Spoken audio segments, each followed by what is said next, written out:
Bon, on revient.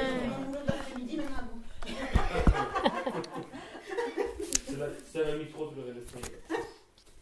Perception directe. C'est ce qu'on a vu ce matin. D'accord?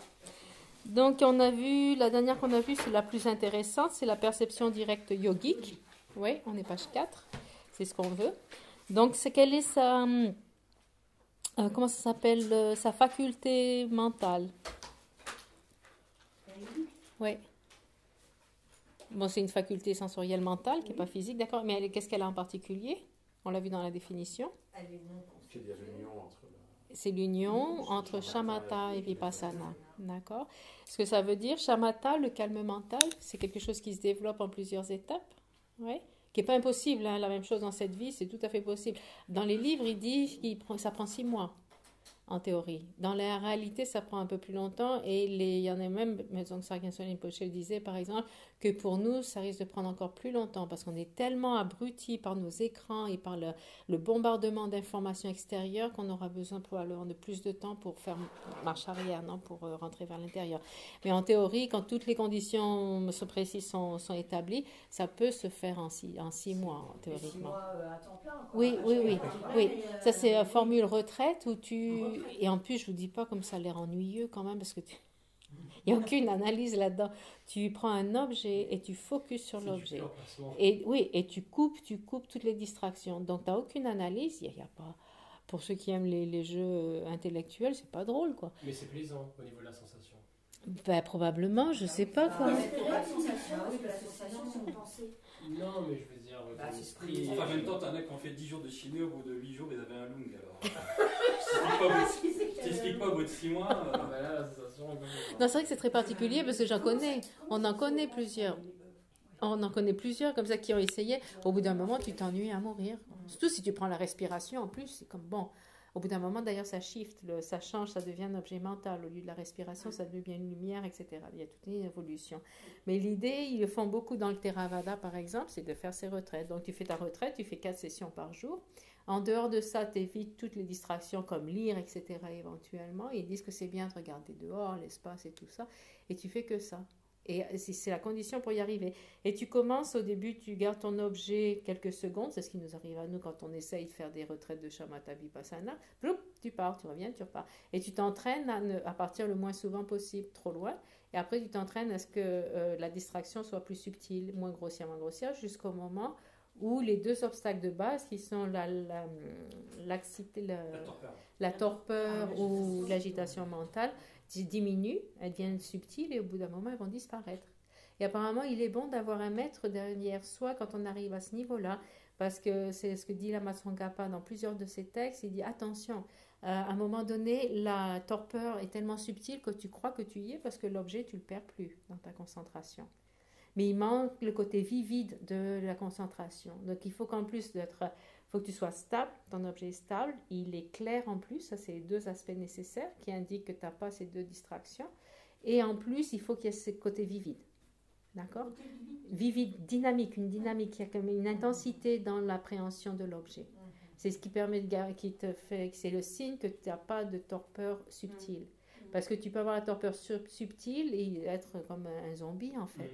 Et tu perds tout ton temps. Et il disait, il y a des ermites en retraite qui ont perdu des années et des années parce qu'ils ont pensé qu'ils avaient shamatha, ils restaient tranquilles là-dessus. Et en fait, c'était la méditation de la vache, quoi. Ce que j'appelle la méditation de la vache. De la vache, ouais, zombie, mécanique, quoi. C'est presque hypnotique, quoi, finalement. Ben, ça doit. Maintenant, l'idée de shamatha, tu sais que le signe que tu l'as obtenu, c'est quand tu es arrivé à la 9e étape, où tu rentres, tu as juste besoin d'un petit effort pour t'installer, te mettre sur l'objet, et tu restes stable là-dessus, plus de distraction ni rien. Ça, c'est la 9e étape, d'accord? Et à partir de là, à un moment donné, ils disent qu'il va y avoir une flexibilité mentale et physique, une adaptabilité, ça s'appelle en tibétain, dans le sens où ton corps ne te dérangera plus pour faire ce que tu veux. C'est-à-dire que si tu veux rester assis pendant des jours en concentration, ton corps a cette flexibilité, cette agilité, qui permet à ton esprit de faire ce qu'il veut, sans aucun blocage du corps, d'accord? Et mental aussi. Tu as cette flexibilité mentale. Tu décides de rester sur ton objet pendant 3 semaines, Tu resteras sur ton objet pendant 3 semaines. Génial. Dans cette double flexibilité, entre guillemets, adaptabilité du corps et de l'esprit à rester sur l'objet tant que tu veux, sans aucun obstacle. Et cette traduit flexibilité ou habileté, ça va se transformer ou ça va donner naissance à une expérience d'extase physique et mentale. Et une fois qu'il y a les deux extases physiques et mentales qui sont expérimentées, dues à cette capacité de flexibilité, shamatha. D'accord? Voilà. Il faut tenir 6 mois. 6 mois, Mais non, mais pour nous, c'est probablement 2 ans, 3 ans, je ne sais pas. Demandez à Gandune. Demandez à Gandune combien de temps ça prend pour shamatha. Lui, il a vu des exemples autour de lui, j'imagine, quand il était en Birmanie, etc. J'ai un copain, un Espagnol, qui est resté dans ce monastère en Birmanie, qui a dit, moi, je reste jusqu'à l'obtenir, la deuxième fois qu'il est parti. Il est resté 3 ans. Avec la chaleur en Birmanie, avec les petits insectes et tout ça. Et en tout, depuis le début jusqu'à la fin, il a fait 3 ans. Et par contre, il décrit, c'est fascinant. C'est fascinant. Concrètement, ouais. C'est royal. Mais c'est ça, c'est pas évident. C'est mieux, il faut être dans un cadre, je pense, où tu es soutenu constamment, où tout le monde fait la même chose, il n'y a pas de stimulation externe, etc. Les conditions sont quand même particulières. Donc, c'est cette qualité de l'esprit qu'on appelle shamatha. Maintenant, en plus, on va rajouter le vrai vipassana, pas le vipassana qu'on fait nous, ha-ha-hi-hi, mais celui qui est vipassana comme décrit dans les textes, d'accord? Ah mais non, j'admire ce qu'on fait, même avec Goenka et tout ça, ou les vipassana ici, c'est royal. Faire ses retraites, c'est du luxe pour nous. Oui. C'est du luxe, c'est du luxe. Une fête, c'est très bien. Oui, on l'a fait cet hiver, on était là et on a apprécié fortement. Mais le vrai vipassana, ce qui est défini, vipassana est défini en disant, dans cet état de concentration de shamatha, dans cet état, tu vas prendre ton objet, comme la vacuité par exemple, et tu vas l'analyser. Et la qualité de l'analyse de cet objet va générer une flexibilité mentale et physique qui vient de l'analyse, qui ne vient pas de la concentration, mais qui vient de l'analyse dans cet état de concentration, qui va produire une double extase qui vient de l'analyse dans cet état de méditation. Et de là, c'est ce qu'on appelle le vrai vipassana. D'accord? Si l'objet était la vacuité, ça va être la vue pénétrante de la vacuité. Et c'est là qu'on va pouvoir avoir une perception directe de la vacuité éventuellement. Au début, ça va être conceptuel et après, ça va passer sur le non conceptuel. Voilà. Non, pas tout à fait. On peut commencer par nos vipassana, c'est pas un problème. Mais c'est fascinant quand on pense à ce qu'ils arrivaient à faire dans le passé. Parce que là, il y en a beaucoup moins qui arrivent à faire ça maintenant, mais quand on étudie les textes de l'époque du Bouddha, Maitreya, etc., et tous ces siècles passés, impressionnant le nombre de personnes qui n'avaient que ça à faire, quoi. J'ai hâte d'avoir que ça à faire. C'est royal quand même. Et donc, c'est possible. On a cette possibilité, cette capacité-là. Et donc l'image, quand on parle de l'union, du calme mental et de la vision pénétrante, il y a un exemple qui est donné, ils disent shamatha, c'est comme tu as une rivière qui est gelée en plein hiver. La glace, stable, c'est comme shamatha. Et quand tu as la rivière qui court en dessous, l'eau qui court en dessous, ça serait le vipassana, l'analyse qui se passe en dessous, d'accord? Donc c'est l'image de l'union du calme mental, shamatha et vipassana, la vision pénétrante. Comme ça que c'est présenté. Et donc, il faut cette qualité d'esprit pour pouvoir réaliser directement ces objets tellement subtils comme l'impermanence et autres. D'accord. Parce que du coup, on s'entraîne à faire shamatha sur un objet, il faut le prendre, le garder jusqu'à ce qu'on l'obtienne. Donc, on travaille que là-dessus. Oui. Et quand on a atteint le calme mental sur notre objet d'entraînement, on va dire, là, on passe à un autre objet sur lequel on va poser notre calme mental exactement. et aller à l'analyse. Exactement, oui. Par l'analyse, etc. et obtenir le... Oui, tout à fait. Mais d'abord, on est sur un entraînement, sur un objet...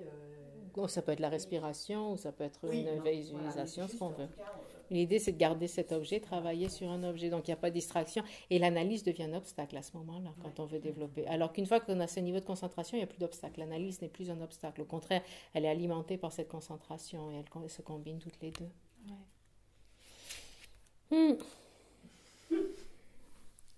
Comme ça, quoi. Après, donc, pour avoir cette réalisation directe, on a besoin de cette qualité de l'union de shamatha et vipassana. Et en plus, on a besoin de se familiariser avec l'objet. On a commencé avec la supposition correcte, on a continué avec la réalisation conceptuelle. Et en se familiarisant, à un moment donné, ça va devenir une réalisation directe. D'accord? Maintenant, en termes des objets qui sont réalisés par cette perception yogique, l'impermanence subtile, vous savez comment la définir? Qu'est-ce que l'impermanence subtile?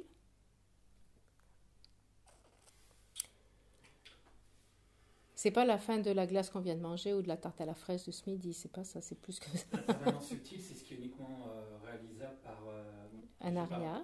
Par un aria directement, et Ouais. sinon de façon conceptuelle. Oui. Enfin, inférentielle. Inférentiel, conceptuel, Voilà, c'est pour le mieux. réaliser. Une impermanence On peut subtile, pas la c'est réaliser- défini. On peut pas la réaliser directement. Non, nous non. Exact. Sauf les prasangika, mais bien sûr ils font la différence. Donc eux ils disent que si, mais nous on dit, et les autres on dit que non. C'est pas pour un être ordinaire. Hein. Oui. Le son du claquement des doigts, on l'entend pas. Vous entendez? Voilà. Divisé par 65. Ouais. C'est la mesure de l'impermanence subtile. 1,65. Des fois ils disent 69, des fois 64, Ou 60, même ça dépend. 360, j'ai entendu des Ah, mais dans l'Abhidharma Kosha, c'est dans les 60. Un 60e et quelques, ouais. Et donc c'est réaliser ce moment subtil ou le changement qui se passe dans ce moment-là. C'est l'impermanence subtile.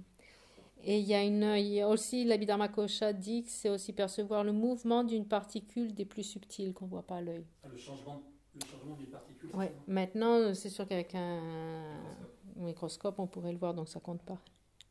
Un bon exemple qui est donné pour l'idée de l'impermanence subtile, c'est si tu tires une balle avec un revolver qui traverse un livre de 100 pages. Chaque page qui est traversée serait un exemple de l'impermanence subtile. Ouais. Je trouve que c'est un bel exemple, ça, non? Ouais. Mais je trouve ça quand même bizarre que ça soit quand même déterminé. Moi, je dirais que ce sera qui est toujours plus fin. Oui, que- non, apparemment, que ce qu'on non, trouve. c'est pas le le moment le plus ligne de subtil. perception. C'est pas le moment le plus subtil, c'est Ouais. un moment subtil qui est défini dans l'Abhidharma Kosha principalement, dans cette mesure-là. Je pense que ça donne juste une idée. Mais ils cherchent pas, c'est vrai qu'ils cherchent pas, c'est pas comme la particule la plus subtile qu'on cherche d'habitude. C'est pas le cas. C'est à mesurer de cette façon-là. Mhm. Mais ça nous donne une idée de ce qu'est l'impermanence subtile qui est supposé être réalisé directement dans ce cas-là. Et les non-soi de la personne, on les a vus avant. Et la vacuité, on l'a vu aussi, non? Vacuité, phénomène, personne, vacuité, tout va bien? Tout va bien avec la vacuité? Je sais pas. Elle est toujours là, elle est toujours là autant qu'avant. Avec moi, pas trop. Vacuité, ça touche Si on autant les réalise autre phénomènes chose, que la oui. personne, on est d'accord?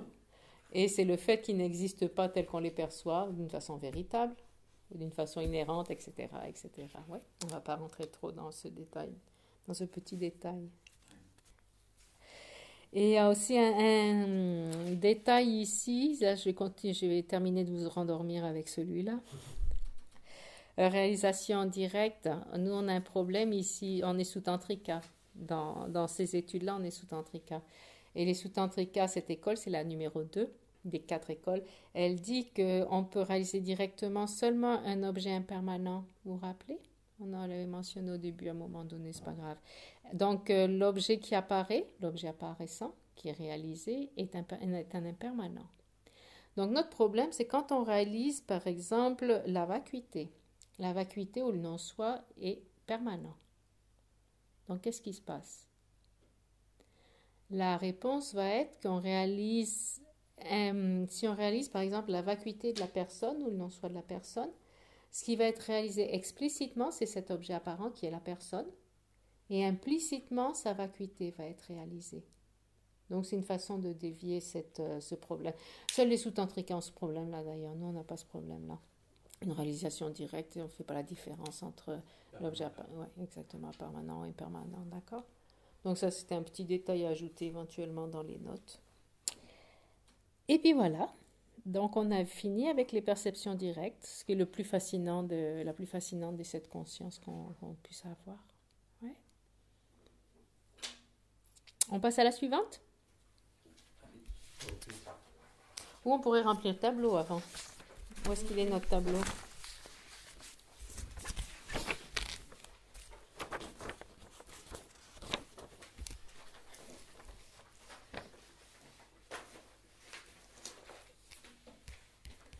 Ok, perception directe.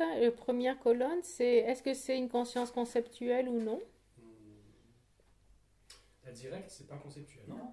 D'accord. Donc on écrit non. c'est Oui. ça Tu peux écrire oui si tu veux aussi. Si tu veux, tu peux ne pas cocher. Ou et faire une cocher croix. que les cases. Ouais, c'est ce que Ah, moi j'avais on fait. fait les croix quand c'est vrai. Ou- c'est comme Voilà. vous voulez, ou faire une. Ouais. Chacun son code. On est libre. Ah, il y a le code, ouais, ok. Comme tu veux. Ouais, parce que là, elle est vide et conceptuelle. donc, Perception directe et cognition valide. Bah, Bah ça oui. peut. Il y en a. Non, tous. Là, c'est direct. C'est différent. Attends, on dit oui, non, ou les deux, ou on fait une croix et un rond, ou on fait dans quel ordre là? Là, on est à quoi? C'est une cognition valide. Non, Non, parce qu'elle est subséquente. non, Mais t'avais dit quoi? Cognition valide? Et Ouais, tu- ça- Non. Valide, est-ce que Donc c'est- Non. en fait, la question c'est c'est non, non, non, non, non. combien de possibilités entre perception directe et cognition Éventuellement, valide, dans c'est ce cas-là, on pourrait le dire comme ça aussi. ça serait bien de le dire comme ça. La perception directe peut être valide ou non. Ou non Oui. valide. Oui, on est bien d'accord. Ah oui, on est là. Ah oui, je pensais que t'allais en dessous. Ah oui, Parce qu'elle a la seconde, c'est le premier. Valide, c'est le premier moment de réalisation. Mais une perception directe, ça peut être le premier, mais ça peut être aussi les autres moments. Donc c'est non, non, oui, oui, non, les deux. Comment on fait? Qu'est-ce qu'on écrit? Ce que vous voulez. 3 possibilités. Ah oui, c'est ça, 3. Entre une perception directe et condition valide, oui. Du coup, pour conceptuel et direct, c'est contradictoire, alors, si on est parti là-dessus. Attends, on n'en est pas là. Conceptuel. Ah, pardon, conceptuel. Oui, dans ce cas-là, oui. On est contradictoire, alors. Ou on peut mettre possible. Direct qui serait pas valide. Une perception directe qui n'est pas La montagne valide. bleue. La perception directe de la montagne bleue. Non, Mais c'est ça, pas c'est une faux. perception directe. Mais elle n'est pas valide, justement. Donc pourtant, c'est une perception. Non, c'est pas une directe. Ah non, direct, parce que. Libre de concept. C'est pas une Et perception non erronée. Non erronée. Et non erronée. Ouais. Donc, Non, mais il n'y a pas de fausse. Non, Non, c'est pas si c'est non erroné, c'est pas une perception directe. Ça, c'est un débat qu'on a sur Ouais. Si c'est faux, c'est pas une perception. Donc c'est 3 possibilités. Ouais. 3P. Où ça Entre la perception directe et la cognition valide. Bon, moi, je ne mets pas nécessairement. Ah, pas Comment? nécessairement. Pas frappé. nécessairement. Moi, c'est comme ça mon code, pas nécessairement. NEC avec une barre. Pas nécessairement. Ouais. Dans le sens où une perception directe peut être valide, ça peut être le premier moment de réalisation ou pas. D'accord? Premier moment de réalisation. Ou pas. Donc elle peut l'être, mais pas forcément. De toute façon, chacun vous le notez à votre façon. Le truc, c'est de vous en rappeler au bout du compte. D'accord? Ensuite, la perception directe et une conscience qui réalise son objet. Qu'est-ce que vous diriez? Combien de possibilités, on va dire? Bah, une perception directe qui réalise, pour moi, c'est oui. Mais il y a- Oui. il y a C'est quatre possibilités. automatique. Elle réalise son objet. Fonctionnement inclusif. Oui. Ben non. Ah ben non! C'est ce qu'elle a dit aussi. Hein. C'est Elle a dit que ça réalise nécessairement son objet. Ah oui, la perception c'est aussi directe objet, alors. réalise nécessairement son objet. Mais une conscience Ah qui non, il y a réalise... 3 possibilités. quand même. Exactement. Une conscience qui réalise son objet n'est pas forcément C'est bon, une perception directe. Oui. Parce qu'une conscience conceptuelle peut réaliser son objet, C'est c'est ça. pas une perception directe. Donc il y a 3 possibilités. J'espère qu'elle va pas nous coller des débats là-dessus. On va transpirer. N'oubliez pas, c'est le dernier week-end en forme de débat. Vous allez vous ennuyer après, je vous dis ça. On va pas revenir au prochain. En plus, les facteurs mentaux, c'est trop bien. Merci, c'est gentil. Teasing. On est bien d'accord. Ensuite, perception directe et une conscience. Est-ce que c'est une conscience sensorielle ou est-ce que c'est une conscience mentale? Les deux. Allez, ça peut être sensoriel Et Oui. mental. ou mental. Par exemple, Donc là, on dit OK. on dit les deux. Les deux. 4 possibilités. Est-ce que ça fait 4? Alors, perception directe.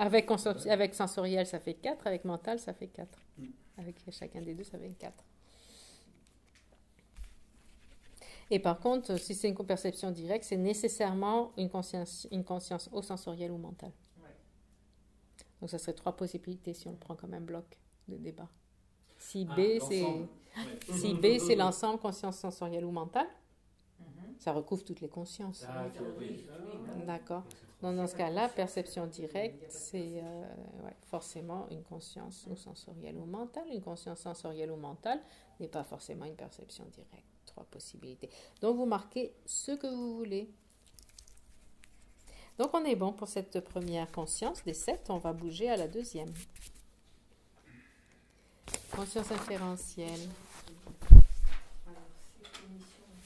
Page 5.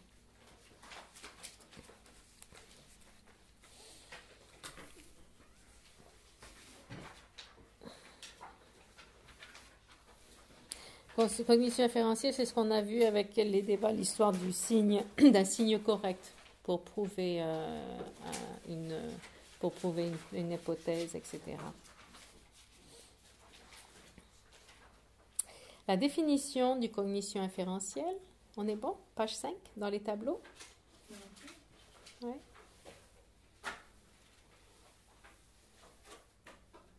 Une cognition conceptuelle, c'est déclaré depuis le début, conceptuelle, on est bien d'accord, qui est directement produite en dépendance d'une raison correcte, le signe correct duquel on a parlé pendant tout l'automne au niveau des débats, qui est sa base. En plus, elle est infaillible. Qu'est-ce que ça veut dire infaillible au regard de son objet de compréhension? Qu'est-ce que ça veut dire infaillible? Qui réalise. Qui réalise. Vous vous rappelez infaillible, on l'a vu, les cognitions valides sont infaillibles, ça veut dire qu'il réalise. Donc elle est conceptuelle, elle réalise son objet de compréhension, qui est un phénomène caché, et elle le réalise par le biais d'une raison correcte. Donc c'est quand même assez spécifique ici. Yeah?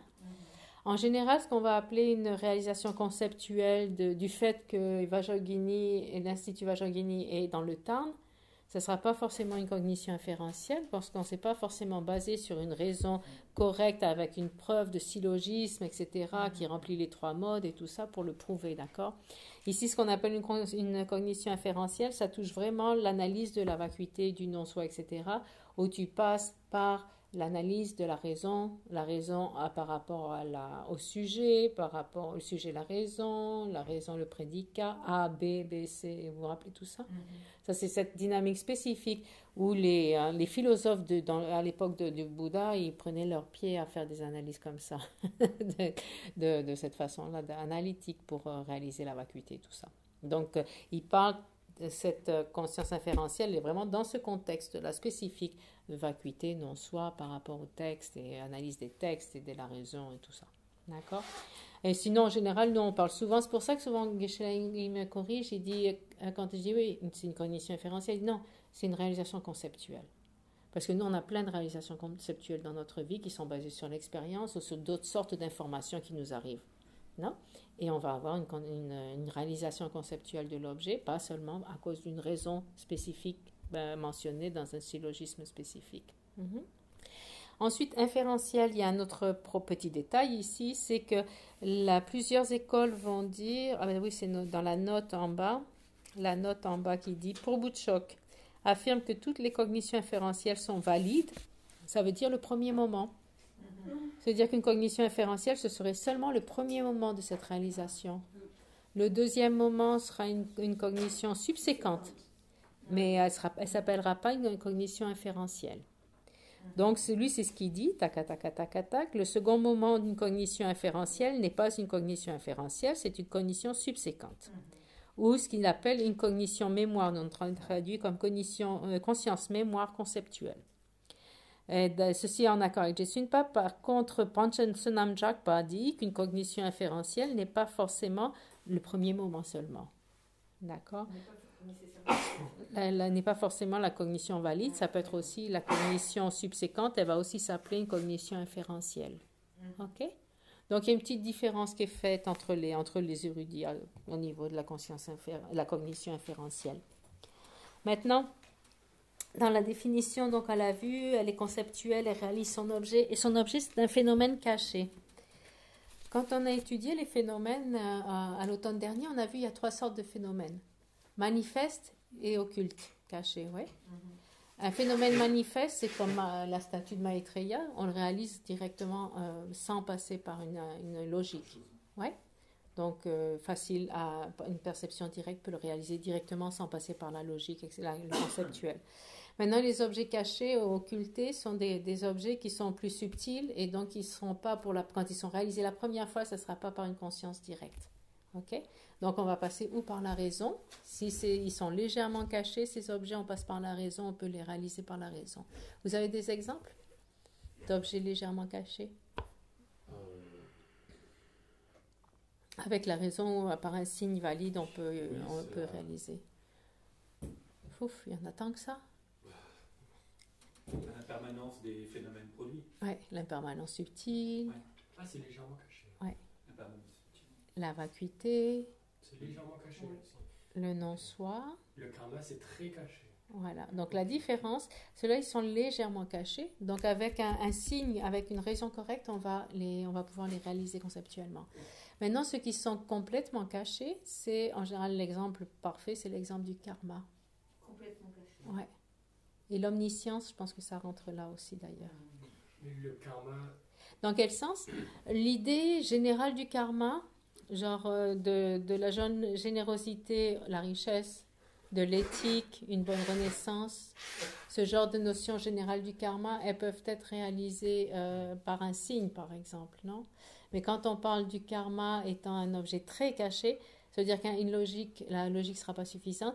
C'est en parlant des détails d'un karma spécifique, une action spécifique qui a eu lieu il y a 100 ans, qu'elle donne un résultat spécifique à ce moment-là. Vous connaissez l'histoire de Nagarjuna?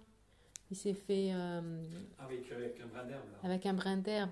Parce que dans une vie passée il y a longtemps, il coupait le gazon de faire le gazon de sa maison de chez lui, quoi. Et il avait tué un insecte.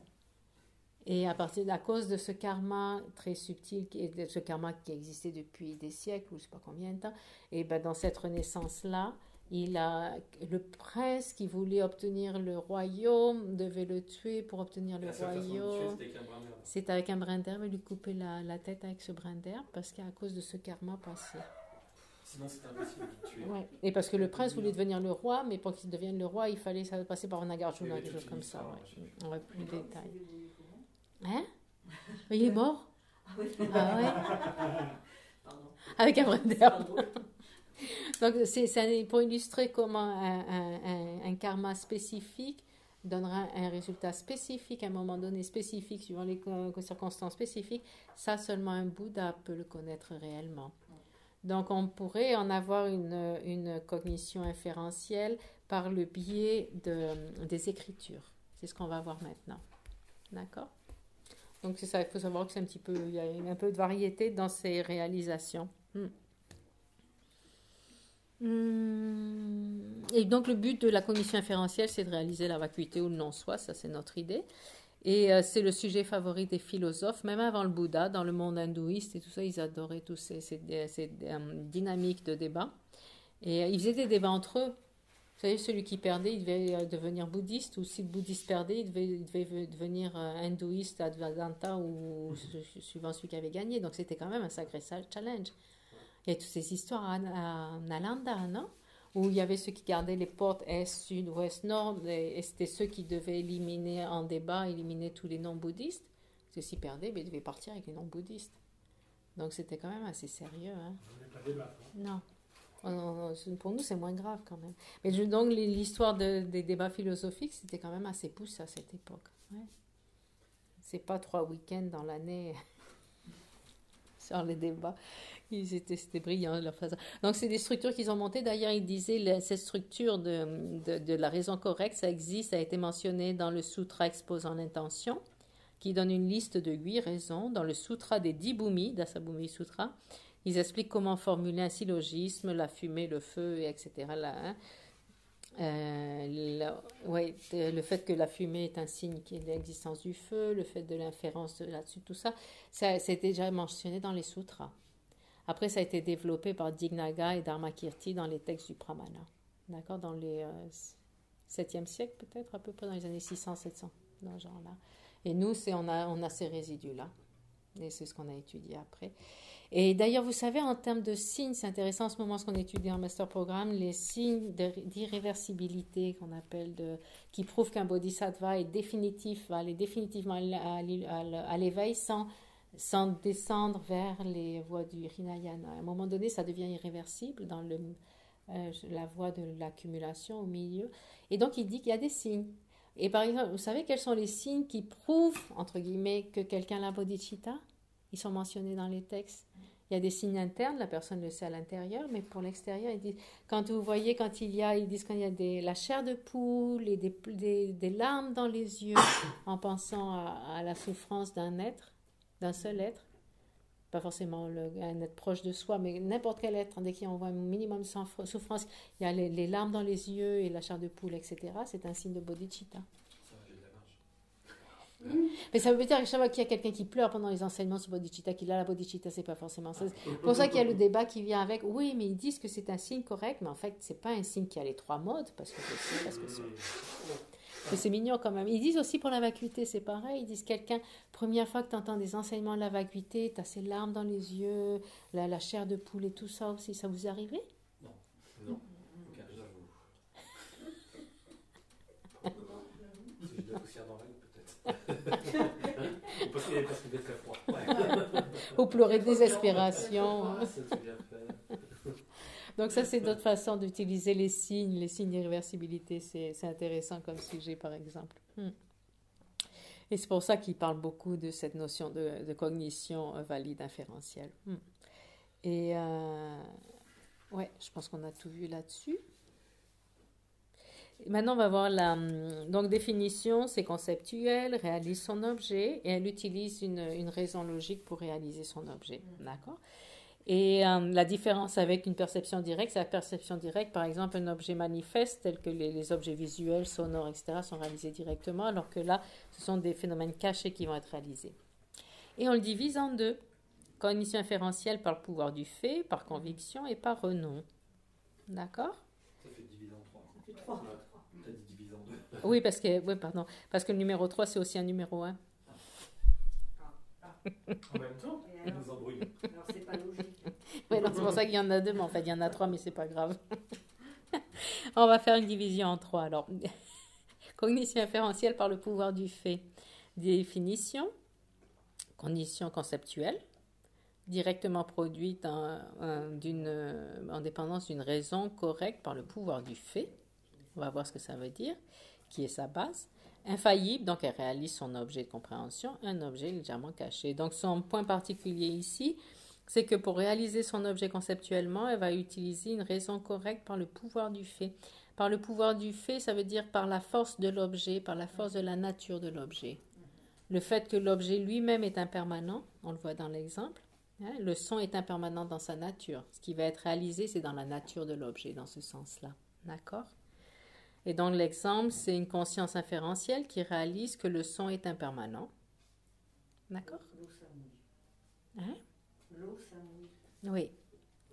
Et vous vous rappelez le syllogisme, le son regarde le sujet, le son, le prédicat est impermanent, la raison. Vous vous rappelez la raison qu'on disait? Parce qu'il est produit. Parce qu'il est produit. Par exemple, un vase. En général, c'est le syllogisme complet qui est établi comme ça. Et vous vous rappelez, pour que ça marche comme une inférence, ça veut dire que la personne est intéressée à savoir est-ce que le son est impermanent ou non. Il a cet intérêt déjà, il ne le sait pas, mais il est intéressé à le savoir. La personne sait que le son est un produit. Ça, c'était une autre condition. Que la raison qu'on utilise en relation avec le sujet, la personne le sait. La personne sait que le son est un produit. Et la personne est supposée savoir aussi que si c'est un produit, c'est forcément impermanent. La raison avec le prédicat. D'accord? Donc, pour que ce signe, le signe ici, ça va être parce que c'est un produit. C'est ce qu'on appelle la raison valide ou le signe, non? Parce que c'est un produit. D'accord? Il faut que ce signe ait ce qu'on appelle les 3 modes. Ça veut dire que dans ce syllogisme, que le sujet soit en relation avec la raison, vous vous en rappelez? Le son est un produit. Oui, A égale C. Ensuite, que si c'est C, c'est forcément B. Et si c'est non B, c'est non B, c'est non C. C'est forcément non B. On a même essayé de trouver des exemples, à part des exemples tirés par les cheveux, il n'y en avait pas beaucoup pour prouver la troisième. J'en ai donné un, oui, pas le C'est compliqué. recouvrement inversé. En tout cas, donc c'est ça, c'est toute notre présentation des débats qu'on a vus l'année dernière, ça rentre dans ce contexte-là, ça amène à une inférence et cognition inférentielle. Moi, je pense surtout, c'est réalisation conceptuelle par le biais d'une raison logique, par le biais de cette raison en particulier. Ok. Donc on n'a pas besoin de rentrer plus dans les détails sur celui-là, c'est relativement... On connaît déjà, non? La deuxième point de la division, cognition inférentielle par conviction. Donc, définition, cognition conceptuelle, directement produite en dépendance d'une raison correcte de conviction, qui est sa base, infaillible, un objet très caché. Et là, l'histoire qui nous est donnée, l'exemple qui nous est donné, une conscience qui réalise que l'écrit, c'est une citation des sutras, c'est un sutra, et ça a été repris par Nagarjuna dans lequel des deux? La guirlande précieuse ou dans la lettre à l'ami, je ne sais plus, je vais regarder. En tout cas, qui dit de la générosité viennent les ressources, de l'éthique les migrations favorables. Et le fait que cette citation, que cet écrit des sutras ou des textes est infaillible au regard de la signification qu'il indique. Et là, ça se complique un petit peu. L'idée, c'est de prouver que ce texte est infaillible, que ce texte est inquestionnable, qu'il est absolument valide. Et il y a une démarche pour prouver ça. On va d'abord prouver que d'autres textes du Bouddha sont infaillibles, parce qu'on les comprend. Et en comprenant que d'autres textes des Bouddhas sont infaillibles, on réalise que le Bouddha est infaillible. Donc quand il dit ça, c'est aussi infaillible. Donc en fait, ici, ce qu'on va réaliser, c'est la validité de ces écritures par le biais par la preuve de l'infaillibilité de l'auteur de ces écritures, en gros. D'accord ? On va reprendre ça ensemble. Après, dans l'écriture, c'est pas un sens définitif. Il y a aussi ce problème-là, immédiatement, c'est ce qu'on va penser. Mais là, dans leur présentation, on ne tient pas compte de l'aspect interprétatif et définitif. Par contre, on va y revenir là. Le texte, c'est un sutra et la lettre à l'ami de Nagarjuna. Et le sens, quand il dit de dons viennent les ressources, donc de la générosité, donc c'est en général de la générosité, le résultat, c'est avoir des biens matériels. Mais là, en fait, apparemment, c'est plus spécifique, c'est dire par un don particulier, tu auras des ressources particulières.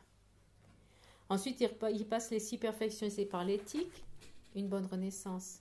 On le sait, non? D'habitude, il est dit, pour obtenir une bonne renaissance, la cause principale, c'est l'éthique, non? Ensuite, la patience. Qu'est-ce que ça donne, la patience, comme résultat? La beauté. Oui, un aspect qui est attractif. Oui. Un aspect physique attractif. Un aspect attractif. Ah oui? C'est ça qui est marrant. L'aspect attractif est dans l'œil de celui qui voit, non? Ouais, la beauté, non. Parce qu'on peut être moche tout en ayant un aspect attractif. Quand tu me regardes. Fayot. C'est pas. Excuse-moi. Et maintenant que tu le dis. Ok, par la patience, le côté attractif. Et pourquoi? Quel est l'intérêt de renaître avec un aspect attractif? Parce que les autres vont vers nous. Exactement. Tu n'es pas très patient dans ta vie précédente. Et quel est l'avantage que les gens s'approchent de nous? Si on a un bodhisattva, autant qu'ils soient attirés, parce qu'on a que des bonnes choses à leur apporter. C'est dans l'idée, dans le cadre du chemin, ça a du sens. Hein? C'est magnifique. Tout va bien, tout le monde nous croit, et voilà. On ne peut pas mentir, c'est le fait qu'on a... Les gens croiront à ce qu'on va leur raconter. La crédibilité, oui. Si on raconte que des mensonges, les gens ne croiront jamais. Même quand on dit Après, on a les forts joyeux, en général, je n'ai pas mentionné les forts joyeux. La concentration, on dit que ça apporte la paix mentale, parce que c'est comme la tasse d'eau avec tout le fond de saleté qui règne au fond, donc tout au-dessus, c'est de l'eau pure, c'est le shamatha. Mais shamatha, ça veut dire qu'avec shamatha et concentration, on n'a pas réglé nos problèmes, ils restent au fond. Hein. Mais en tout cas, en attendant, l'esprit, il est plutôt calme. Et par la concentration, qu'est-ce qu'on gagne? Par la sagesse. La libération. Eh bien oui, la libération du samsara par la sagesse, la réalisation de la vacuité. Et par la compassion, ce qu'on gagnerait dans les vies futures, c'est le bien-être, travailler pour le bien de soi-même et pour le bien d'autrui. Donc double bénéfice. Waouh. T'as beaucoup de compassion, Chadra. C'est ça. Les gars, elle est quand même très limitée là. La patience aussi d'ailleurs. donc là, comment ça va marcher? Comment ça se marche dans notre exemple là, par rapport à une réalisation conceptuelle de la validité? On va d'abord analyser, on va dire ces enseignements viennent du Bouddha, viennent du sutra. D'accord. Est-ce que les sutras sont valides? Peut-être. Ça dépend. Qui a parlé des sutras, qui a donné les sutras? C'est le Bouddha. Donc on va prendre un autre texte du Bouddha et voir si c'est valide. Et un autre texte où on va pouvoir avoir une compréhension, où on va pouvoir voir sa validité, c'est par exemple le texte sur les 4 nobles vérités. Ouais. Vérité de la souffrance, vérité de l'origine. Et ce qu'on va comprendre, c'est la notion de cause et effet, la relation de cause et effet entre l'origine et la souffrance. Sur la base de l'ignorance des perturbations du karma, on obtient la souffrance. Ça, on peut le comprendre. Ensuite, on va comprendre qu'il y a une cessation qui est possible. La cessation, ça veut dire l'absence de ces perturbations et tout ça. C'est possible par le biais du chemin de la vérité de la voie. Donc, la voie mène à la cessation. Donc, il y a encore cette relation de cause à effet qui est possible. Donc, on comprend la notion de cause à effet par ces citations des 4 nobles vérités. On a confiance dans les paroles du Bouddha. Mais on va comprendre aussi que de la même façon ici, cette notion de cause à effet, on l'amène ici à la générosité qui apporte les ressources, à l'éthique qui apporte une bonne renaissance. Donc, c'est le développement qui est prouvé par les philosophes pour dire, sur cette base, on va pouvoir dire que oui, cet écrit ici par le don, les ressources, etc., est irréfutable, parce que ça se tient par la logique d'autres écrits du Bouddha qui sont irréfutables. D'accord?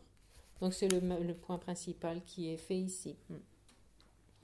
Et bien sûr, après, comme tu disais, après, c'est tout à fait relatif entre ce qui est interprétatif et définitif et tout ça. Ouais, parce que c'est quand même... Ouais, c'est risqué. Maintenant, Est-ce que c'est pas aussi important d'avoir juste un peu la conviction, la foi aussi, qui est important d'aussi lâcher, vouloir contrôler tout l'intellectuel, qui est aussi important pour...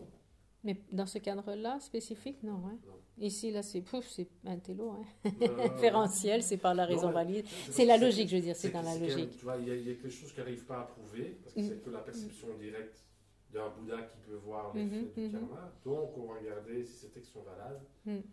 Et de là... Oui, développer cette conviction. C'est quand même un sacré détour, quoi. Oui, relativement, oui. L'omniscience, c'est un autre objet qui est complètement caché. Pourquoi? Est-ce qu'on peut le comprendre quand même?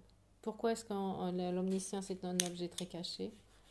On ne peut pas réaliser directement l'omniscience. Pour réaliser directement l'omniscience, ça veut dire être omniscient. Seul un omniscient, seul un Bouddha peut réaliser directement l'omniscience. C'est un objet qui est extrêmement caché. Donc, on va pouvoir le réaliser. Est-ce qu'on peut le réaliser par un signe inférentiel? Je ne sais pas. Sa possibilité, oui. On peut réaliser conceptuellement la possibilité de l'illumination, mais pas l'illumination en tant qu'expérience directe. On peut le réaliser conceptuellement, mais pas directement. Ouais. Maintenant, il est dit que pour qu'une cognition inférentielle par conviction, il est dit que le sujet qui est apporté, on va prouver que ce n'est pas contredit par les 3 cognitions valides. On va passer ce sujet-là par le filtre de vérifier qu'il n'est pas contredit.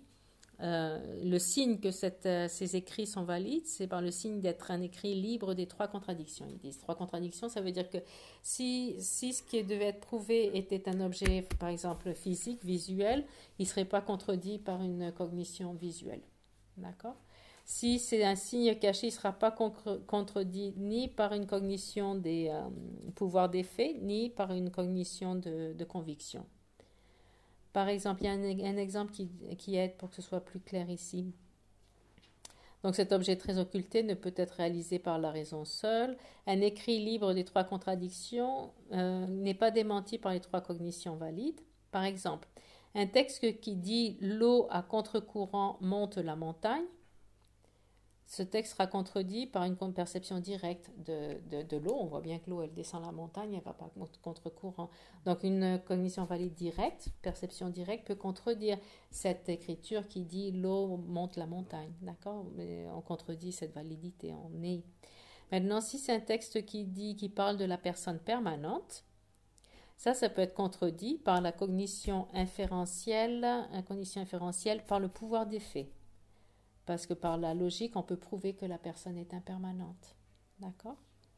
Donc, un texte qui dit qu'une personne est permanente, ça va être contredit par la cognition inférentielle du pouvoir des faits. Maintenant, un texte qui dit une naissance favorable est causée par la générosité, c'est faux. D'accord? La naissance favorable est causée par l'éthique, par la générosité. Donc, un texte qui dirait que la cause principale, on va dire, d'une naissance favorable est la générosité. Favorable, ça veut dire dans le règne des royaumes, des humains ou des dieux. Hein. Donc ça va être contredit par une cognition inférentielle de conviction de l'écrit qui dit de l'éthique les renaissances heureuses. Ok? Donc c'est un petit peu technique, ça vous n'êtes pas obligé de vous en rappeler, mais si vous le lisez plus tard dans les textes, vous aurez déjà entendu cette partie-là. Donc c'est quand même assez spécifique, la cognition inférentielle, on se rend compte ici, c'est assez spécifique quand même, non?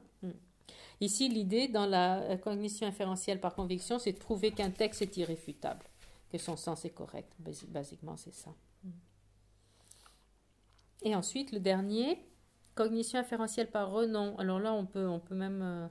ça, on ne l'utilise pas vraiment. C'est une conscience qui réalise une possibilité terminologique. L'exemple est facile. Une conscience inférentielle qui réalise qu'il est approprié de qualifier un ensemble de feuilles vertes, stèmes et pétales par le terme de fleurs. D'accord? Donc, c'est mettre un nom sur un objet d'une façon qui est acceptée par les conventions basiques, tout simplement. Et même, c'est pas forcément en termes de convention, parce qu'on parle d'une possibilité terminologique, parce que des fois, les gens, on met des noms qui correspondent pas forcément à l'objet. Ouais. Par exemple, si j'appelle mon chat ma puce, mais c'est quand même une terminologie possible. D'accord? Donc, toutes les possibilités terminologiques, ça voudrait dire, en gros, quelque objet peut être dénommé par quelque nom que ce soit. Maintenant, en général, on a des conventions particulières qui nous permettent de donner un nom spécifique à un objet spécifique en général.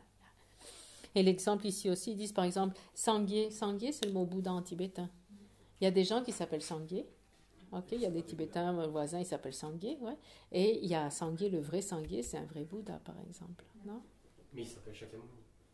Non, ça c'est un Bouddha, c'est pas Bouddha. Bouddha, c'est plus que Bouddha, Shakyamuni. Donc ça, c'est juste jouer avec les mots. Ces deux-là ne sont pas importantes. La plus importante, c'est la cognition inférentielle par le pouvoir du fait. C'est la plus importante, c'est celle qu'on a appris à utiliser dans les débats, qui nous amène à avoir une réalisation conceptuelle de la vacuité, du non-soi ou de l'impermanence subtile. Ouais, je pense qu'on n'a pas besoin d'en rajouter beaucoup plus. On se rappelle le syllogisme aussi, donc c'est bon. Du coup, on a fini avec cognition inférentielle. On va à notre tableau. Oui.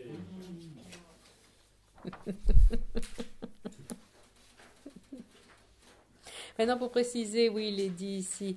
En général, quand dans le domaine du dharma, on dit qu'une nouvelle réalisation conceptuelle sera toujours basée sur la logique. Ouais. Donc, elle sera toujours basée sur ou une raison ou une... Qu'est-ce qu'ils utilisent les prasangika? Une conséquence absurde. On a vu un petit peu les conséquences absurdes pour prouver un point. Rapidement. Oui, rapidement l'année dernière. Donc les prasangika, ils disent qu'avec une conséquence absurde, la personne peut être amenée à avoir une réalisation du sujet sans avoir utilisé une raison correcte. Juste par la contradiction absurde, ça peut ramener la personne à avoir une réalisation.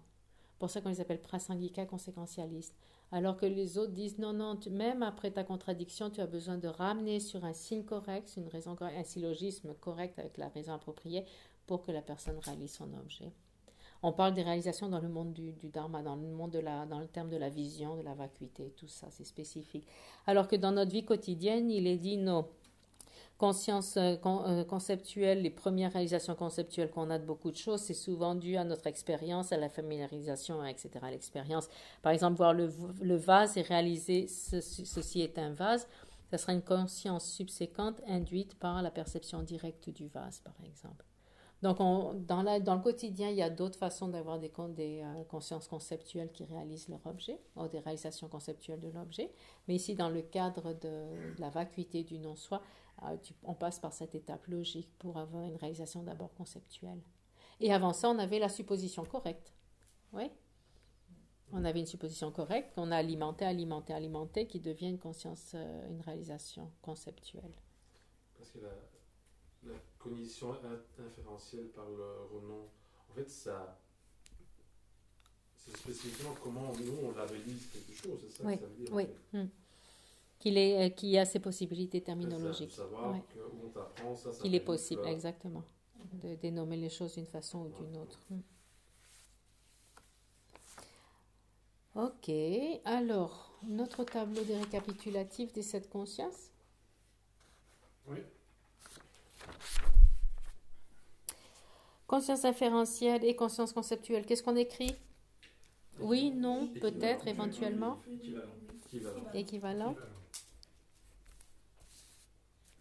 Équivalent. Une Ah cons- non, il y a des conceptuels qui sont Ah ouais, des inférences. Ah Eh oui. ben oui. Eh oui. Ah oui. Eh ben oui. 3 possibilités. C'est Marc qui nous a piégés là. On a sauté à pieds loin dedans. Ah oui. Une conscience inférentielle, c'est forcément conceptuel. Oui. Oui. Oui. D'accord. Par contre, donc, si c'est conceptuel, c'est pas forcément une conscience inférentielle. Par exemple, Voilà. Eh ben c'est le. conscience conceptuelle qui n'est pas une cognition inférentielle. Je me rappelle avoir vu la table hier. Et une conscience mémoire, le doute, ou tout à fait, le doute, c'est conceptuel. Et la supposition correcte aussi, c'est conceptuel, mais elles ne réalisent pas leur objet. La conscience inférentielle, elle réalise l'objet. Ouais. Oh, les subséquents. Donc, une conscience conceptuelle qui ne réalise pas son objet, ça ne sera pas une cognition inférentielle. Maintenant, à nous de décider, si on décide que la cognition inférentielle, c'est seulement le premier moment, son deuxième moment, c'est aussi une conscience conceptuelle qui n'est pas inférentielle. C'est le deuxième moment de cette réalisation, c'est subséquente. Ouais. 3 possibilités. Cognition inférentielle et cognition valide. 3 possibilités. Donc, on décide c'est le premier moment, d'accord? La conscience inférentielle, Ok. c'est seulement le premier moment. Dans ce cas-là, 3 possibilités. Si c'est une cognition inférentielle, est-ce que c'est forcément une cognition valide? Oui. Parce que c'est le premier moment. Oui, et elles réalisent toutes les deux. Si c'est une cognition valide, est-ce que c'est forcément une cognition inférentielle? Non. Par exemple, Perception. Perception directe. Direct. toute perception directe, qui sera une cognition valide dans ce cas-là. Le premier moment d'une perception directe, ouais, ne sera pas une cognition inférentielle et sera valide. Cognition inférentielle, est-ce qu'elle réalise nécessairement son objet? Oui. Oui, c'était 3 possibilités dans l'autre. Ouais. Donc là, c'est équivalent. Non, parce que toutes les conditions qu'elle réalise dans l'objet ne sont pas forcément inférentielles. Ah oui, c'est toujours 3 possibilités encore. Enfin, il y a une base commune, c'est ça en fait. Si c'est une cognition inférentielle, ça réalise nécessairement son objet, mais il y a des choses qui réalisent On est l'objet, d'accord. mais qui ne sont pas balais sensorielles. Donc 3 possibilités. Ça va dans le même sens un petit peu dans tout, ça va dans le même sens les 3 possibilités, d'accord? Une perception directe réalise son objet, c'est pas une cognition inférentielle. Une cognition subséquente réalise son objet, elle n'est pas inférentielle forcément. C'est subséquente directe, pas forcément. Oui, non, elle n'est forcément pas inférentielle. Maintenant, cognition inférentielle, c'est une conscience sensorielle ou une conscience mentale ou les deux ou aucune des deux? Les deux. Ah mais non, c'est conceptuel. Donc, Donc ça peut pas être sensoriel. C'est mental. D'accord? Ouais, d'accord. Seulement mental.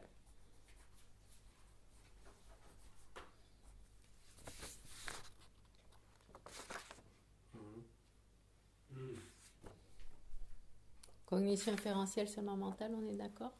Oui, non, mais parce que tout à l'heure, tu avais dit si on prend les sensoriels Le bloc. mental comme un groupe, Oui. donc c'est tous les consciences. Oui, mais qu'on a quand même un groupe, toutes les consciences, c'est oui, parce que c'est toutes les cognitions sont ou sensorielles ou mentales. Mais dans ce cas-là, est-ce que c'est ou sensoriel ou mental ou les deux? En gros, ça pourrait être la question. Ici, c'est juste mental. Maintenant, il nous restera à voir pour aujourd'hui les cognitions subséquentes, mais je vous vois un petit peu assoupi. Est-ce qu'on fait un petit exercice? bien. Ça, je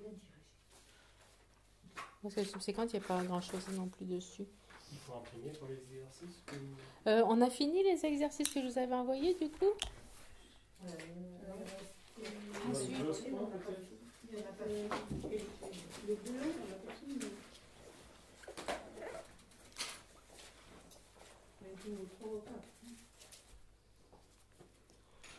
Vous aviez fait toutes les premières, hein? Non, on n'avait pas fini. On s'est arrêté à non conceptuelle et fausse. Non, on peut vigiler. Conscience non conceptuelle et fausse. On a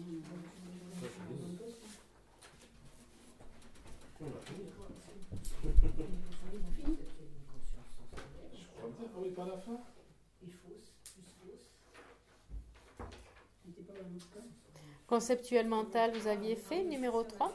On était là. Oui, mais là, l'exemple du feu, là. Fausse et erronée. On a 10. Ouais. Allez. Qui réalise l'apparence, qui réalise le. Fausse et erronée. Ouais.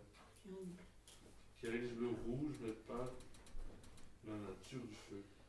De toute façon, si c'est faux, c'est nécessairement erroné. Non. Ah oui, on a vu ça tout à l'heure. C'est ça, ouais, c'est pas vrai. Quand Si tu étais c'est dans faux, les c'est pas nécessairement Quand erroné. tu étais dans les escaliers, dans les embouteillages. Pardon? Quand tu étais dans les embouteillages. C'était faux, mais c'était pas erroné, c'est ça que tu es en train de me dire? Non, on a vu ça quand tu étais dans les...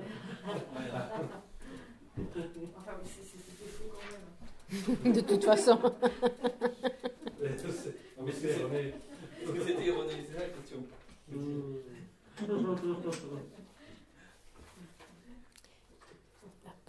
Allez-y, un petit 15 minutes, 20 minutes pour finir ça ou... Allez. J'étais bien dans ma sieste, moi, tout à l'heure. Voilà. Donc on va passer... C'est bon? Oui. Cognition subséquente. Puis là, vous savez quasiment tout sur la... Merci. Sur la cognition subséquente, on a déjà quasiment tout vu. On est page 6. Deuxième moment, ou pas? Ben oui, c'est le deuxième moment. Et puis voilà. Voilà. Ouais. Ok, next. Et il y a un petit peu plus que ça quand même. Donc, qu'est-ce que vous savez déjà sur la conscience subséquente alors? Deuxième moment? Elle est non valide, pourquoi? Parce que c'est pas c'est le deuxième moment. Parce que c'est pas le premier moment, exactement. Donc, deuxième, troisième, quatrième, cinquième, par exemple, il n'y a pas que ça. Qu'est-ce qu'on sait d'autre? Donc, elle réalise son Ce objet. qu'elle a déjà précédemment, ce qui a déjà été précédemment réalisé. Réaliser. Qu'elle réalise, elle continue, c'est une continuité de réalisation, ça, pas seulement ça, mais entre autres. Ouais. D'accord? Donc c'est relativement facile. Une fois qu'on a compris, souvent on l'oppose à il y a la cognition valide, première, et la condition subséquente. La conscience subséquente, souvent elles sont l'une après l'autre. Si on a compris l'une, on a compris l'autre. Maintenant, il y a quelques petits détails en plus. Pardon. Définition. Une cognition qui réalise ce qui a déjà été réalisé. Dans le sens où c'est la continuité du premier moment. Le premier moment, il réalise l'objet par le pouvoir de l'objet. Deuxième moment, il réalise l'objet par le pouvoir de cette première réalisation. Donc, il ne réalise pas son objet par le pouvoir de l'objet lui-même, mais par le pouvoir du moment précédent de réalisation. Oui, précédent. Ouais. Forcément, le premier moment, c'est précédent. Le moment précédent, oui.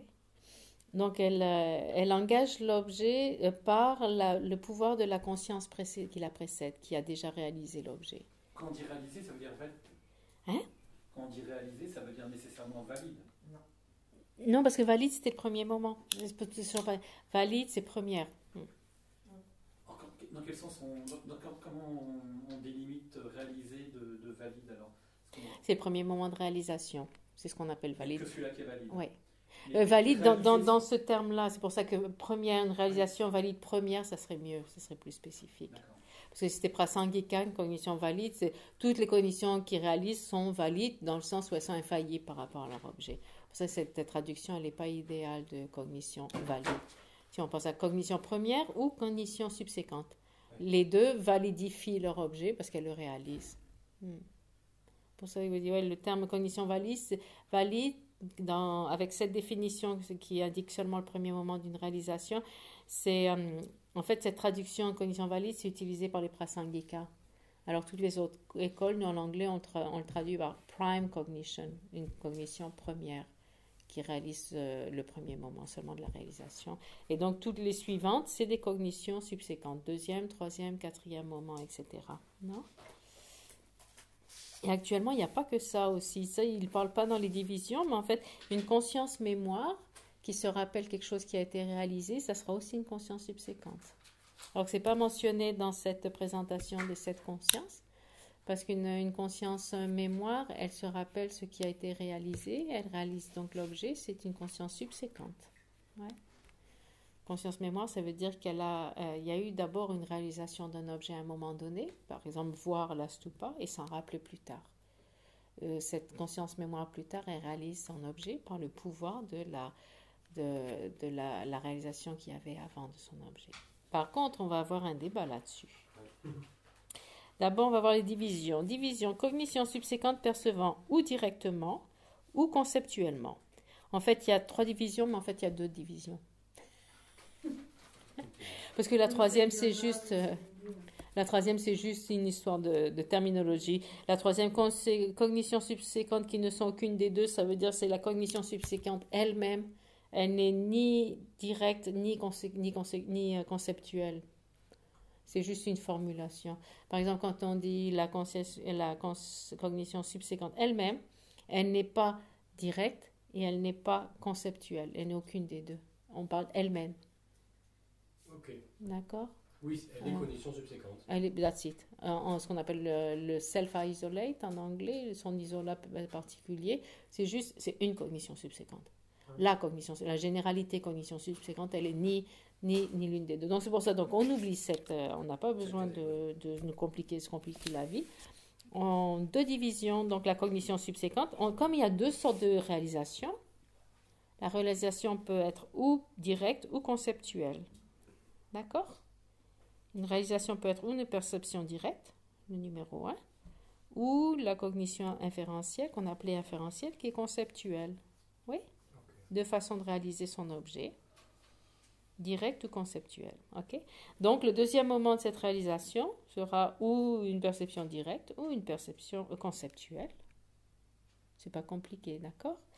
Et donc, si c'est ce deuxième, troisième moment, par exemple, de la réalisation directe, elle peut être perception directe, ça peut être une des 4 qu'on a vues, les divisions qu'on a vues avant. Oui?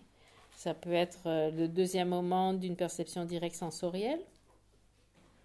Par exemple, deuxième moment de la perception visuelle du bleu, qui réalisait le bleu ou la stupa. Oui. Le subséquent de la perception directe mentale, par exemple, le deuxième moment d'une clairvoyance qui connaît l'esprit d'autrui pour la personne qui a développé shamatha. L'exemple qu'on avait vu avant d'une perception directe mentale. Ouais. Les 4 perceptions directes qu'on a vues au début, elles sont ou cognition valide ou cognition subséquente. Donc là, on reprend cette division ici. C'est vraiment pas compliqué à comprendre.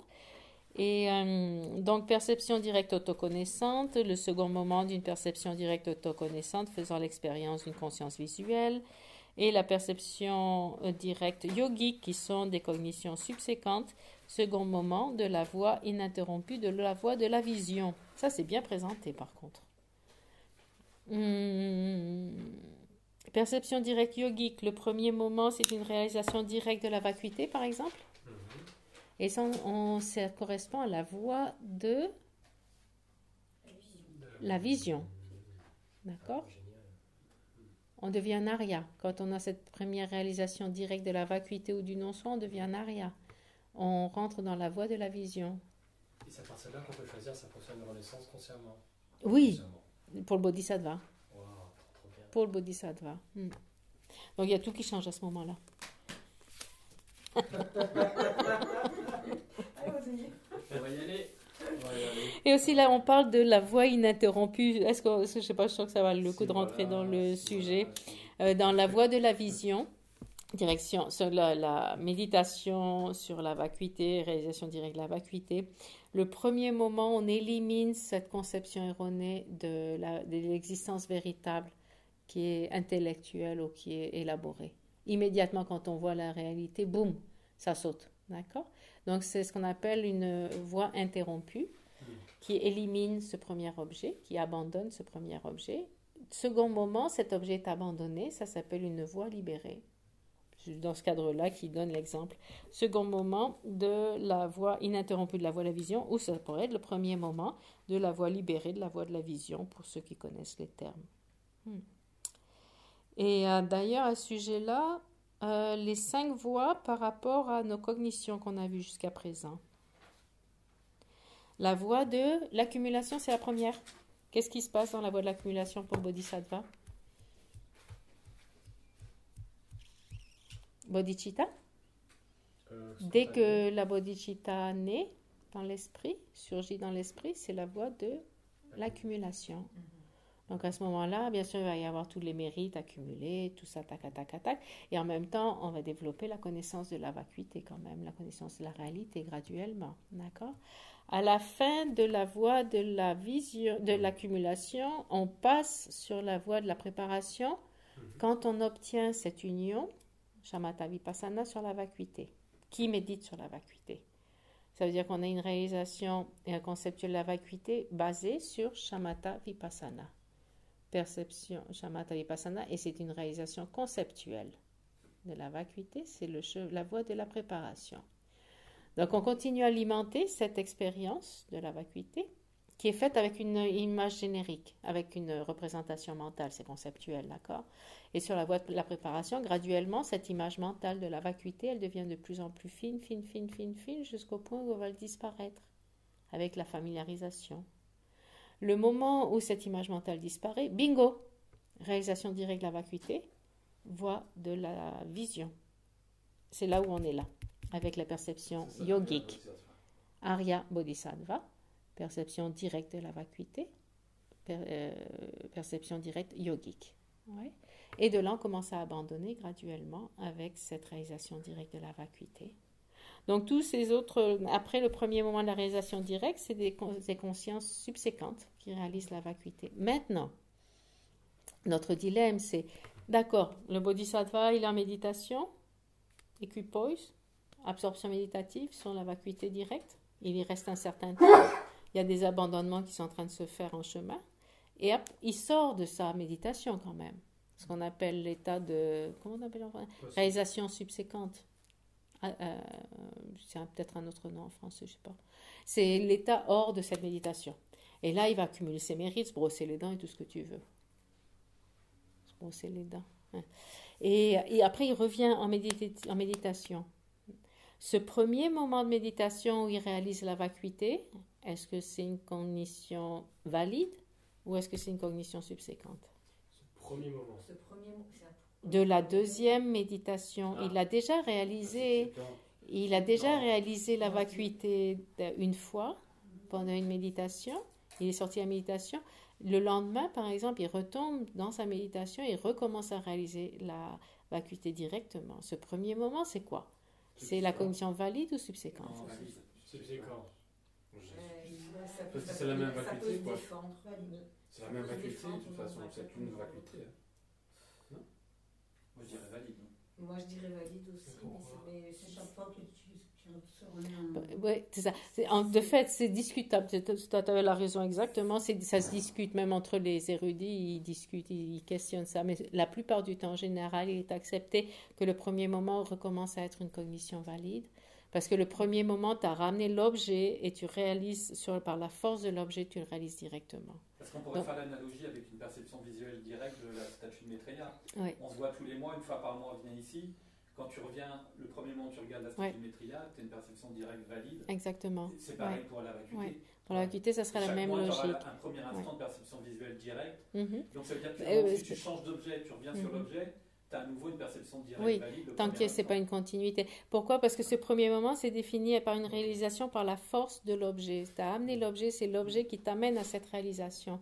Alors que le deuxième moment, c'est la réalisation antérieure, précédente, qui t'amène à cette réalisation.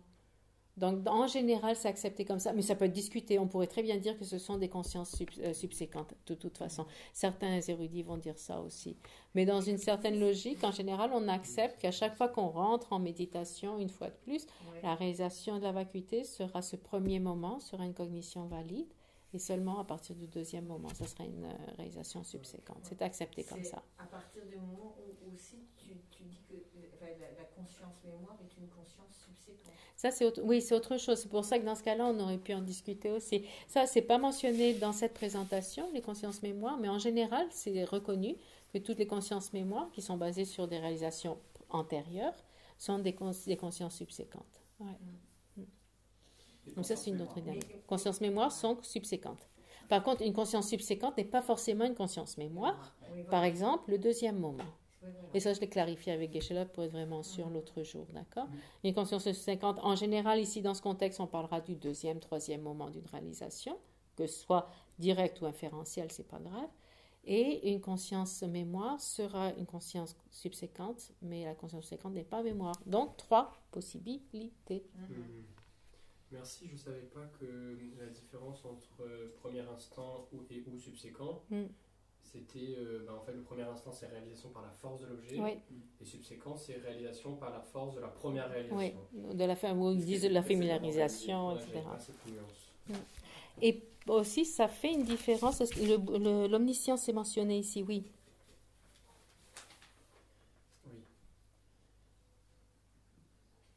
Il y a une note en bas. Une note en bas de la cognition subséquente. On est page 6 en bas. Voilà, une cognition subséquente dans une conscience omnisciente.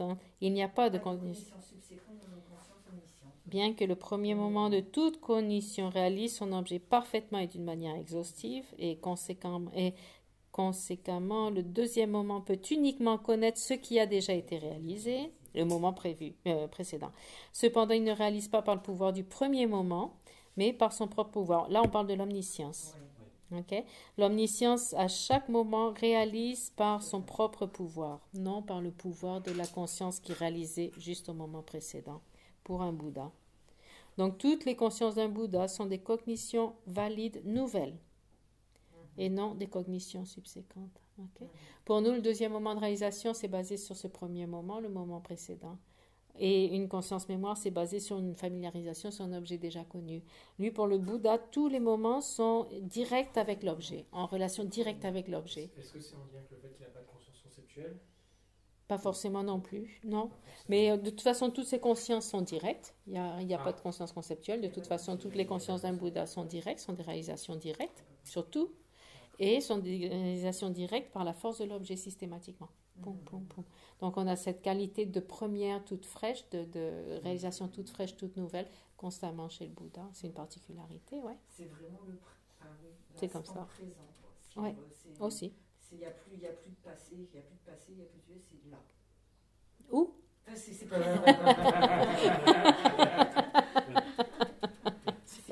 C'est là quoi. Pas ton niveau, dis.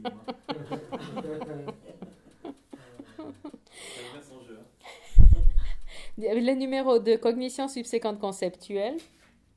Donc, cognition subséquente conceptuelle qui sont induites par une perception directe ou induites par une cognition inférentielle. Induites par une perception directe. Par exemple, une conscience certifiante factuellement concordante, ça veut dire qu'elle est correcte, ouais. Factuellement concordante, elle est correcte. Certifiante, elle réalise. Qui établit le bleu. Et donc, il réalise le bleu. C'est une conscience, dans ce cas-là, une conscience conceptuelle qui va réaliser le bleu. Et elle réalise le bleu par le biais d'un moment précédent qui était une perception directe sensorielle, visuelle, qui apprend le bleu. Donc, c'est par exemple voir le bleu avec les yeux, puis penser, j'ai vu le bleu, oh, c'est bleu. D'accord ? Tout ça, il y a différentes façons de les appeler, c'est induite par elle-même, etc., ce qu'on a vu avant. Donc ici, c'est expliqué comme étant une cognition subséquente conceptuelle, mais elle est basée sur une perception directe précédente, d'accord? Voir le bleu et ensuite penser, j'ai vu bleu, oh, ceci est le bleu, d'accord? Donc elle est conceptuelle dans ce cas-là, et elle est basée sur une expérience directe. Et la deuxième, par contre, elle sera induite par une cognition inférentielle, le second moment d'une cognition inférentielle réalisant le son comme étant impermanent. Ouais. Votre cognition inférentielle, elle a réalisé, pour le premier moment, le son est impermanent. Et la suivante, réalisant le son est impermanent, est aussi une conscience conceptuelle et elle est subséquente. De ce côté-là, il n'y a pas de problème. Le petit point particulier, c'est le numéro 1. Ici, le fait qu'une cognition subséquente conceptuelle n'est pas forcément le deuxième moment d'une réalisation conceptuelle. D'accord ? Ça peut être aussi la réalisation conceptuelle de quelque chose qui a été perçu directement au niveau sensoriel. Ouais. Donc ça, c'est un petit plus sur nos cognitions subséquentes. C'est-à-dire, par exemple, je regarde la veste de Thomas. Et je dis, ah tiens, je vois le bleu de la veste de Thomas. Donc ça, c'est une conscience conceptuelle induite par la perception directe exactement de la veste de Thomas. Ouais. Donc, mais par contre, alors c'est bizarre que le lendemain, quand on regarde de nouveau, Thomas, on dit, ah, le bleu de la veste, c'est valide. Et c'est à nouveau valide. C'est pas subséquent, c'est quand même bizarre. C'est pas subséquent parce que là, c'est la réalisation par la force de l'objet. C'est Ok. Tu vois? Donc c'est nouveau. Voilà. C'est l'objet qui t'a généré. C'est pas une réalisation par la force de ce qui a déjà été réalisé. Parce que tu te dis pas ah hier, enfin tu vois ce que je veux dire? tu dis B. Tu dis pas c'est en relation à hier. Ben. C'est nouveau, c'est frais. Ouais. Mais si tu y penses, alors c'est pas nouveau. Oui. Oh, en fait, tu penses pas. Non, mais le côté visuel. C'est pas nouveau. Si, c'est super. T'as compris? Qu'est-ce que tu as pensé demain à la veste de Thomas? Demain, je pense voir la veste de Thomas.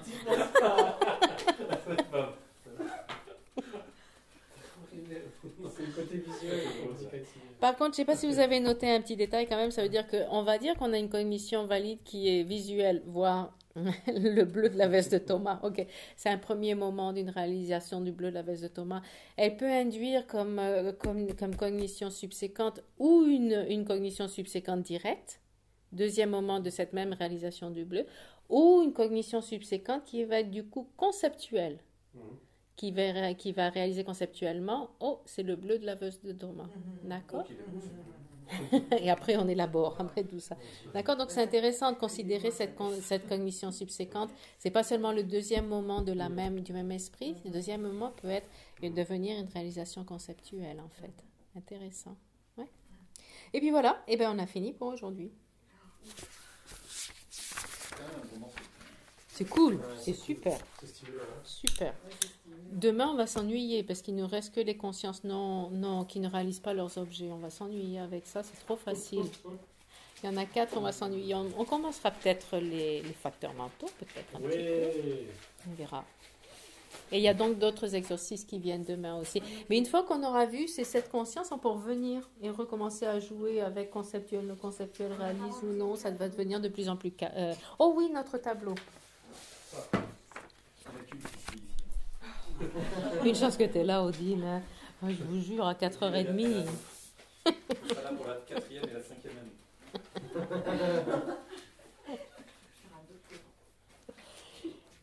Alors, on a le tableau.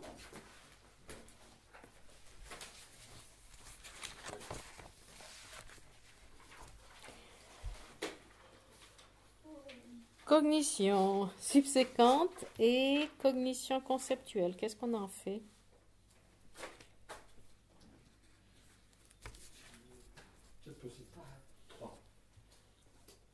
Quelqu'un dit autre chose? 1, 2, 5, 3, 4? 4. 4, ouais. 4 comme ça. 3 ou 4 alors? Si c'est 3, comment tu le combines? Si c'est une cognition subséquente, c'est nécessairement une conscience conceptuelle, mais tu as des consciences conceptuelles qui ne sont pas des cognitions subséquentes. Par exemple, une cognition inférentielle. Oui, ça on est d'accord. Si c'est une cognition subséquente, est-ce que c'est nécessairement conceptuel? Non. Ah bah non, pardon. Et 4h30, c'est normal. Ouais, ça fait 4.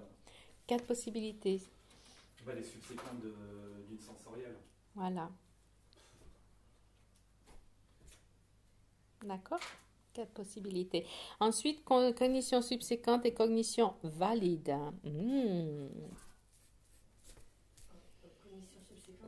Mesdames, je vous écoute. C'est pas possible. Non, c'est impossible. C'est impossible. Donc on marque impossible. Qu'est-ce qu'on marque? Contradictoire. Et pourquoi c'est impossible? Parce que c'est subséquent. C'est l'un de l'autre. Parce que c'est pas la primo. C'est pas Ou c'est le premier ou c'est un autre, quoi. Voilà. Ou c'est le premier moment ou c'en est un autre, C'est pas le premier moment. en général. Cognition subséquente et réalise son objet. Oui, forcément. Oui, donc ça sera, si c'est oui, ça sera équivalent aux 3 possibilités. Équivalent. Non. Moi, mais comme ça, moi, Parce que tu as quelque chose qui réalise son objet, mais qui n'est pas une connexion subséquente. Oui. Non, pourquoi c'est pas équivalent? Parce que tu as des consciences qui réalisent leur objet, mais qui ne sont pas des conditions subséquentes. Exact. Par exemple, le premier moment d'une perception directe. Elle valide. Elle est valide ou elle est. Non, elle valide. Voilà. C'est important. Hein. Et c'est là on voit tout l'intérêt du débat avec les 3 possibilités. Mais c'est bien de le faire comme ça, oui. Ah oui, Tout à fait. ça montre tout l'intérêt justement de cette technique. Fanny pour la première fois N'abuse pas de ma patience. Toi, il faut des livres là-dessus. Quoi? Il va falloir que tu continues l'étude approfondie. On va l'envoyer à Sarah. Ouais, Cognition subséquente et conscience sensorielle. C'est une cognition supérieure, c'est subséquente, c'est sensorielle ou mentale? bon, on a vu que c'était les deux. Les deux. D'accord, les deux. Et voilà, on est tout bon. Oui, c'est ça l'idée d'avoir la patience, l'énergie et mettre l'effort en apprenant les débats l'année dernière. On voit comment ça devient utile et comment ça nous permet d'avoir une autre compréhension. Comme tu disais, juste à écouter, on pense qu'on a compris. Quand on vérifie, on se rend compte que... Mais une fois qu'on repasse tout ça, au bout d'un moment, ça devient quand même beaucoup plus clair. Prochaine fois que vous entendez parler d'une perception directe, ça sera beaucoup plus clair que quelqu'un qui a juste étudié le texte par l'écoute, par exemple. Non? Parce que ça devient plus ciblé et plus précis. L'avantage d'avoir fait les débats avant. C'est un sujet qui est dense quand même. Hein. Oui, mais tous, au début tous. Là, Et quand tu penses que c'est quand les moines qui vont au degré de Geshe, ils passent tout leur temps dans des états un petit peu comme ça. Quoi. Ou peut-être pire même des fois, je sais pas. Au mieux d'autres fois, mais l'apprentissage est douloureux de toute façon. Hein. Parce qu'on apprend quelque chose qu'on ne connaît pas. Et c'est frustrant parce qu'on rentre dans les détails. On pourrait rester en superficie et dire ouais. Mais là, on rentre dans les détails quand même. Après, quand tu vois des mecs, ils deviennent guéchés à l'âge de 18 ans. On craque, hein. À 18 ans, ils ont débattu devant Les Rinpoché qui ont la priorité. Pour un moine normal, ils sont sur des listes d'attente. S'ils veulent passer le plus haut grade de Geshe, hein, la Rampa, ils sont sur des listes d'attente. Ils peuvent attendre 5-6 ans, vu le nombre de moines qui sont prêts pour passer leur grade de Geshe, la Rampa. Parce qu'il faut qu'ils fassent des débats devant l'assemblée complète, au moment du Menlam de l'Ossar, etc. Il y a toute une tradition. Ils doivent payer une fortune pour offrir le thé à tout le monde, à tout ça. Donc il y a plein de conditions pour ça. Ouais. Donc ça peut prendre longtemps. Mais les Rinpoché ont leur priorité. Donc tous ceux qui sont les Chulku, les réincarnations Rinpoché, ont une priorité. Dès qu'ils ont fini leurs études, ils peuvent être les premiers à pas se passer devant tout le monde pour avoir dans ces cas-là, ça peut être plus court. Mais 18, ça serait un grand minimum. Je pense que les études, ça doit être au minimum 18 ans, oui. Entre une vingtaine d'années d'études. C'est pas Dalai Lama qui était guéché à l'âge de 18 ans c'est possible. Dans ce cas-là, c'est priorité. Dalai Lama, priorité sur tout le monde. Et en plus, il écrasait tout le monde en débat.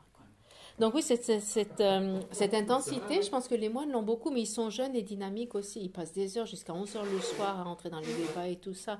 Mais cette dynamique des Musum ou des 3-4 possibilités, c'est comme naturel chez eux. Après, tac. Et c'est fascinant. C'est fascinant de voir comment tout s'embrique. Comme on a vu les 16 aspects des 4 vérités. Après, on a vu ici comment ça s'embrique avec une perception directe yogique et comment toutes les voies, on amène ici les voies shamatha, tout s'embrique les uns dans l'autre. Donc, une fois qu'on a compris comment analyser spécifiquement avec les débats, on a des notions beaucoup plus claires, mais graduellement. Oui. Et ça fait mal sur le chemin, c'est un petit peu douloureux pour l'ego. Ça fait du bien. Très bien. Allez, on va dédier les mérites de cette journée.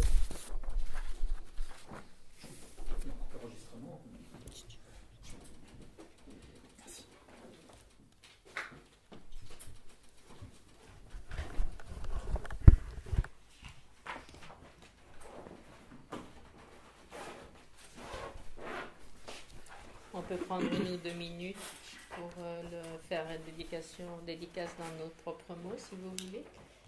Respirer un petit peu, redescendre et chacun, avec ses propres mots, peut faire sa dédicace 1 ou 2 minutes et ensuite on fera les récitations ensemble.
On va aller page 16.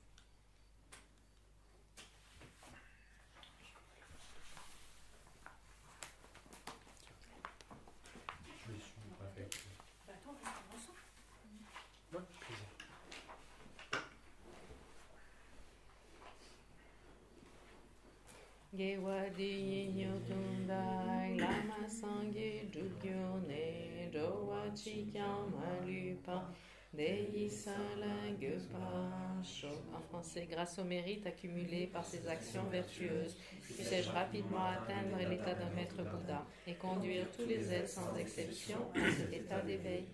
Que tous ceux qui sont malades recouvrent rapidement la santé, que toutes les maladies de ce monde disparaissent à jamais, que dans aucune contrée de par ce vaste monde n'advienne épidémie, famine ou conflit, que les êtres vivent dans la vertu et le bonheur grâce à la richesse du Dharma, et que croissent l'abondance, la prospérité et l'excellence. Janchu Sencho Rinpoche Ma Kyepa Nam Kegyochi Kyepa Nyam Pame Paya Kome Kondu Pelwa Sho. En français. Puisse le précieux esprit d'éveil suprême naître là où il n'est pas né, ne pas dégénérer là où il est déjà né, et s'accroître de plus en plus. Toni Tawa Rinpoche Ma Kyepa Nam Kegyochi Kyepa Nyam Pame Payam Kone Gondu Pelwa Sho. Puisse la précieuse vue de la vacuité naître là où elle n'est pas née, ne pas dégénérer là où elle est déjà née, et s'accroître de plus en plus. Puissent tous les êtres, mes pères et mères, connaître le bonheur, puis tous les êtres existants être vides à jamais, ou qu'il y ait des bodhisattvas, puissent toutes les prières se réaliser immédiatement. Et merci, et à demain à 10h. Merci. Merci Cathy.